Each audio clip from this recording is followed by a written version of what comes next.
Hi friends, today we are going to discuss about the other exercise, that is static structural analysis on the wrench.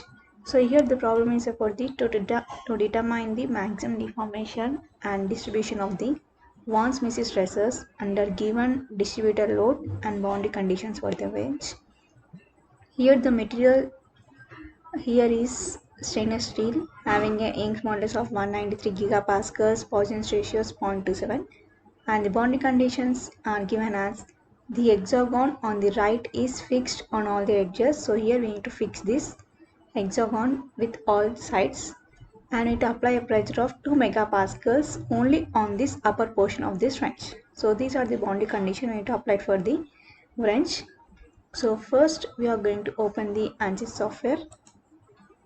Okay, so just I'm keeping it side by side so that you can see. Yeah, so it is related to static structural. So first go to analysis systems, in that pick the static structural onto the project schematic.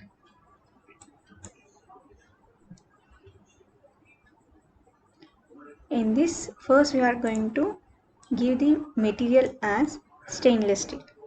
Okay, so the first step is regarding the engineering data.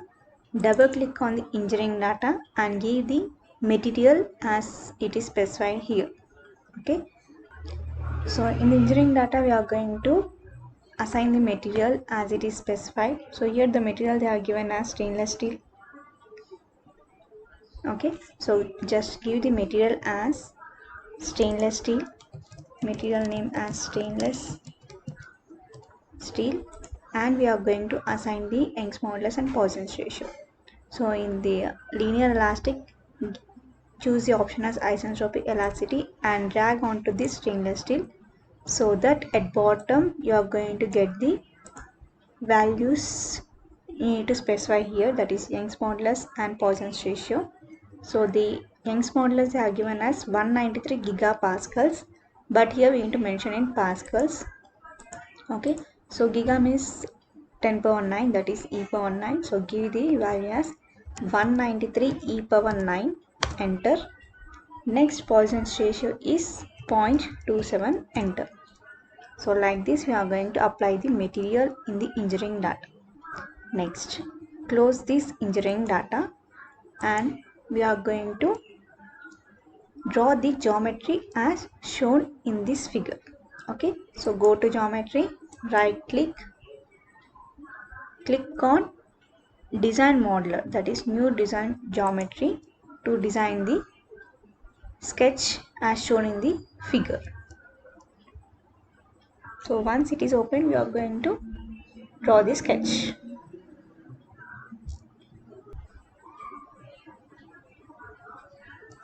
So this is how the design modeler will be. So in this, first check whether the units are in which type, that is these are in millimeters. So go to units, change the units to millimeter. Next we are going to draw the sketch in XY plane. So click on XY plane and click on look at face option, so that the screen will be parallel to the monitor. Okay, so now I'm going to draw these two circles. Okay, so at some distances. So go to sketch, now go to circle. So draw one circle here and one circle over here. Okay, next we are going to give the dimensions for this. So go to dimensions, so give this diameter and this also diameter. Next give the distances between the two circles. So from center to center also we can give, but there is some distances from this line to this line they are given, and from this point to this point they are given the distances. Okay, so we can give the distances after drawing the lines. Okay, so just I am giving the diameters for these circles. Okay, now go to dimensions here and change the dimensions over here. So the diameter for the first circle is, so from here it is showing us like this, means this arrow bit indicates it is of radius. If the line is completely inside of the circles, it will represent it as diameter. Okay, so this is represent the radius, but here we need to specify the diameter. Okay, so just give the value as 12.5 into 2. So radius is 12 times of diameter, 2 times of diameter. So 12.5 into 2, that gives the diameter. Next is radius 10. So diameter is 20. So 12.5 into 2, if you want you can do it in Calci also. So 12.5 into 2, that will be 25. Okay, so here you can give the value as directly 25. Okay, so this is how we are given the circles with diameter. Next I am going to draw a line. Okay, so from here I am going to draw a line from this to this side. Similarly at bottom also I am going to draw other line. Okay, now go to dimensions, give the distances between the two lines, that is we need to give the vertical distance. So click on the vertical and select the lines. You are going to give the length. Okay, so if you want you can give the symmetry option also, or else you can give the dimensions between the two lines so that you can give the exact distances. So complete distance between the two lines is, they are given as 12, so I am giving it as 12, and the half of distance between the line and the axis is 6, so I am giving it as 6. Okay, so it is exactly at half. Now I am going to remove the unwanted portions by using the trim option in modify. So go to trim in modify and delete the lines here. Okay, so this is how we are going to remove the lines by using the trim option. Now again, as per the dimensions shown here, we are going to give the dimensions along with this arc here. Okay, so go to draw, pick the option as rectangle. Okay, so draw the rectangle like this. So it should be in line with this line. So when you see the center line with that line aligned, so draw the rectangle like this. So it should be of height 12. So I am taking the exact measurements with respect to this line. Next. So next, here we need to have the fillet here. So first I am going to give the distances. So go to dimensions. So select this line and it should be of horizontal line. So click on horizontal, select this line and this point so that you will get the distances. Similarly from this point to this point you are going to get the distances. So the distance of this line to this point is 10 and from this point to this point is 40. So the first distance is 10 and next distance is 40. Okay, so next here we are going to get the fillets. So go to modify, click on fillet. So give the distances from this line to this line. So first only we need to give the radius. So here they are mentioned radius as 2.5.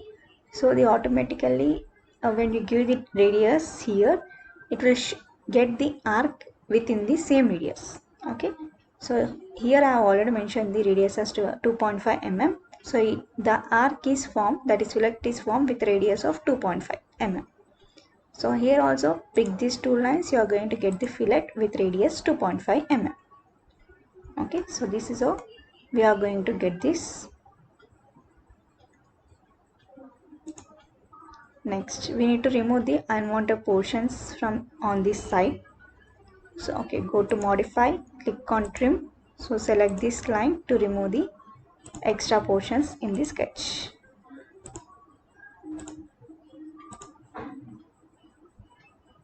Okay, so this is how we are drawn the sketch like this, and next we are only left with this hexagon.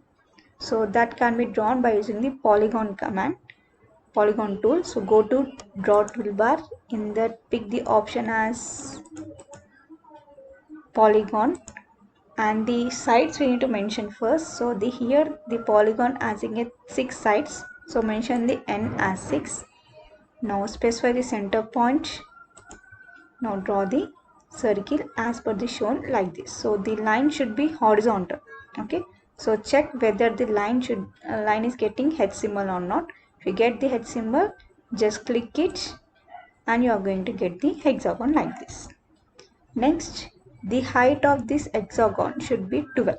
So go to dimensions and select these lines.